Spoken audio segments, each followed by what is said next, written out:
ഒരു 9:30 മണിക്കെങ്കിലും ഇവിടെ എത്താമെന്ന് പറഞ്ഞാണ്. പക്ഷേ 2 റോഡ് ഷോ ആണ്, റോഡ് ബ്ലോക്കായി ബീച്ചിലെല്ലാം. അപ്പോൾ നമ്മുടെ കൺട്രോളിലല്ല. എനിക്ക് എൻ്റെ വണ്ടിയിൽ നിന്ന് ഇറങ്ങിയിട്ട് വണ്ടിയിൽ കയറാൻ പോലും പറ്റില്ല. എന്നാലും നിങ്ങളെല്ലാവരും കാത്തിരുന്നതിന് എനിക്ക് വളരെയധികം നന്ദിയുണ്ട്.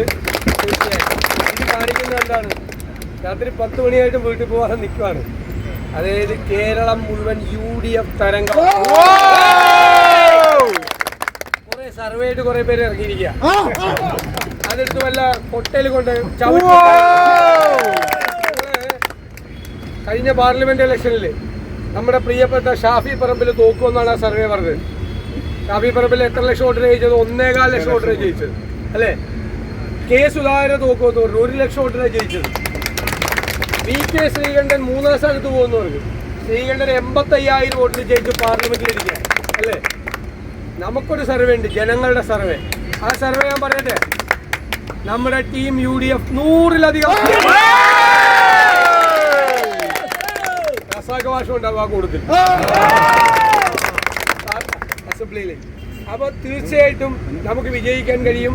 ഞാൻ പുതിയുഗ യാത്രയുമായി ബന്ധപ്പെട്ട് 125 നിയോജകമണ്ഡലത്തിൽ പോയതാണ്. ഇപ്പം ഏകദേശം 10-11 ജില്ലകളിൽ പൂർത്തിയായി. എല്ലായിടത്തും ആഞ്ഞടിക്കുകയാണ് UDF തരംഗം. അതിൽ കടപുഴകി വീഴും ഈ ദുർഭരണം.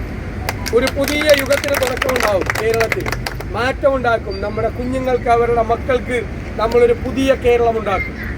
നമ്മൾ ഇവർക്കെതിരായി സമർപ്പിച്ച കുറ്റപത്രം ജനങ്ങളുടെ മനസാക്ഷിയുടെ കോടതിയിൽ വിചാരണ ചെയ്യുന്ന സുദിനങ്ങളാണ് ഇപ്പോൾ കടന്നു പോകുന്നത്. ഈ നുണയന്മാരെ, ഈ കള്ളന്മാരെ, ഈ കമന്ന് വീണാൽ കാൽപ്പണവുമായി പൊങ്ങുന്ന ഈ കൊള്ളക്കാരെ കേരളം ശിക്ഷിക്കാൻ പോവാണ്. അയ്യപ്പൻ്റെ സ്വർണം വരെ അടിച്ചു മാറ്റിയവന്മാരാണ് അല്ലേ? അതുവരെ അടിച്ചു മാറ്റിയവന്മാരാണ് ഭരണത്തിലിരിക്കുന്നത്. കോവിഡ് കാലത്ത് കാലാവധി കഴിഞ്ഞ മരുന്ന് നമുക്ക് വിതരണം ചെയ്ത് 80% കമ്മീഷൻ കൈപ്പറ്റിയ ആളുകളാണ് അധികാരത്തിലിരിക്കുന്നത്. അവർക്കെല്ലാമുള്ള ചുട്ട മറുപടി ഉണ്ടാകും. എന്നെ അത്ഭുതപ്പെടുത്തിയത്, കേരളത്തിൽ ഏറ്റവും അത്ഭുതപ്പെടുത്തിയ ജില്ല കോഴിക്കോടാണ്.